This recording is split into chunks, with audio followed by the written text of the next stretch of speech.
はい、こんにちは。笹岡整骨院の笹岡です。今日はなぜ痛みが起こるのか、どうすれば痛みは楽になるのか、という疑問について東洋医学の視点からお話ししたいと思います。実は痛みというものはとても不思議なものです。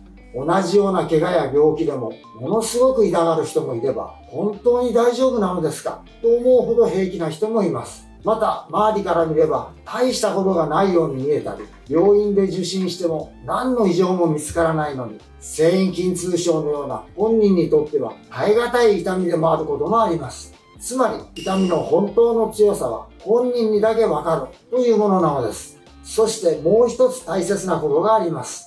痛みは単なる不快な症状ではなく、体からの大切なメッセージでもあるということです。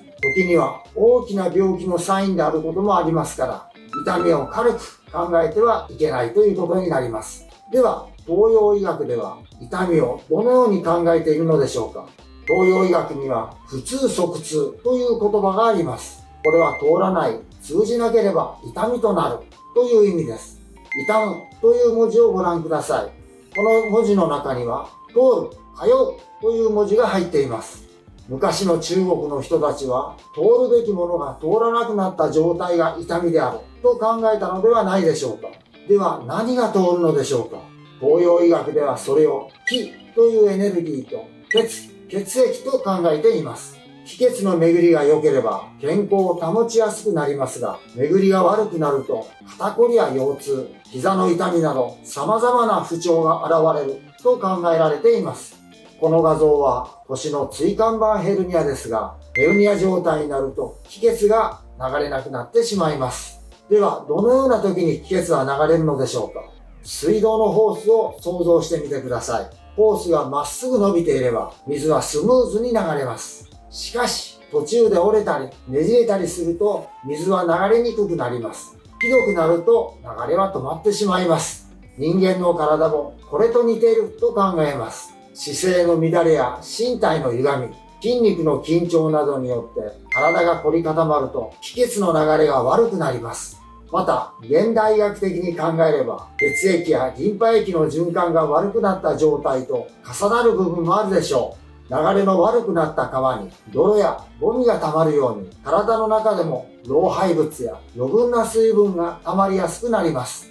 すると腫れが起こります。熱を持つこともあります。赤くなることもあります。そして痛みが生じ、動かしにくくなります。これは現代医学でいう骨折、腫脹、発熱、疼痛、機能障害という炎症の5兆候と重なる部分があります。例えば、膝が痛くて整形外科を受診すると、診察やレントゲン検査の後に冷たい湿布を処方されることがあります。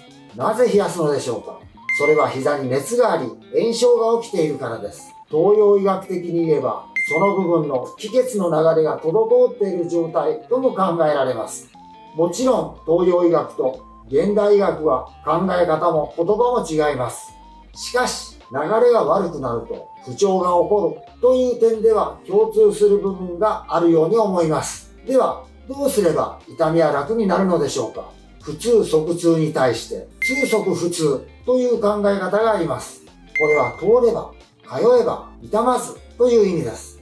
つまり、滞った流れが改善されれば、痛みも和らいでいくという考え方です。整体や鍼灸は身体の歪みや筋肉の緊張を整え、気血の巡りを良くすることで、本来人が持っている回復力を引き出そうとするものです。長引く肩こりや腰痛、膝の痛みなどでお悩みの方は、痛い箇所だけを見るのではなく、体全体のバランスや巡りという視点でも考えてみてください。ただし、先ほどもお話ししたように、痛みは大きな病気のサインであることもあります。急に強い痛みが出た場合や、痛みが長期間続く場合は、まず医療機関でしっかり診察を受けることが大切です。その上で身体全体のバランスを整え、回復力を高める方法として、整体や鍼灸を活用していただければと思います。それではまた次回の動画でお会いしましょう。最後までご覧いただきありがとうございました。